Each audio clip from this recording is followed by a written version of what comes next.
চলমান রক্তক্ষয়ী সংঘাতে মধ্যপ্রাচ্য যেন এক বিস্ফোরণপ্রবণ বারুদের স্তূপে পরিণত। একের পর এক পাল্টা হামলা, প্রাণহানি আর অনিশ্চয়তায় পুরো অঞ্চল জুড়ে ছড়িয়েছে আতঙ্ক।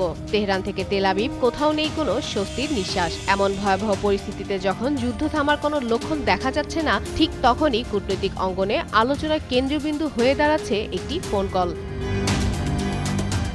ইসরায়েলের প্রধানমন্ত্রী বেনিয়ামিন নেতানিয়াহুর সঙ্গে টেলিফোনে কথা বলেন ভারতের প্রধানমন্ত্রী নরেন্দ্র মোদী। সোমবার বাংলাদেশ সময় রাত প্রায় 2টার দিকে নিজের ফেসবুক আইডিতে এক পোস্টে মোদী জানান, এই ফোন আলাপে মধ্যপ্রাচ্যের বর্তমান আঞ্চলিক পরিস্থিতি নিয়ে বিস্তারিত আলোচনা করা হয়েছে। আমার একান্ত এই ভুবনের সঙ্গী হয়ে থাকে শুধু স্টেলা।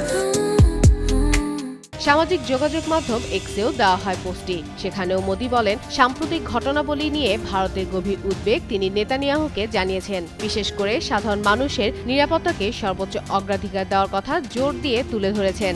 একই সঙ্গে মোদী স্পষ্ট করে বলেন, ভারত মনে করে এই সংঘাত এখনই বন্ধ করা উচিত এবং কূটনৈতিক পথেই সমস্যার সমাধান জরুরি। এর আগে পরমাণু ইস্যুতে ওয়াশিংটন তেহরান পরোক্ষ আলোচনার মধ্যেই যুক্তরাষ্ট্র ও ইসরায়েল যৌথভাবে ইরানে ব্যাপক হামলা চালায়। তেহরান সহ বিভিন্ন শহরে বিস্ফোরণে নিহত হন ইরানের সর্বোচ্চ নেতা আলী খামেনি সহ শীর্ষ সামরিক ও রাজনৈতিক কর্মকর্তারা। এর জবাবে ইরানও ক্ষেপণাস্ত্র ও ড্রোন হামলা চালায় ইসরায়েল ও মধ্যপ্রাচ্যে মার্কিন ঘাঁটিগুলোকে লক্ষ্য করে। এই টালমাটাল বাস্তবতায় আন্তর্জাতিক মহল থেকে মোদীর ফোন কলকে অনেকেই দেখছেন যুদ্ধ থামানোর আহ্বান এবং আঞ্চলিক স্থিতিশীলতায় ভারতের কূটনৈতিক ভূমিকার একটি ইঙ্গিত হিসেবে ধারণা করছেন সংশ্লিষ্টরা।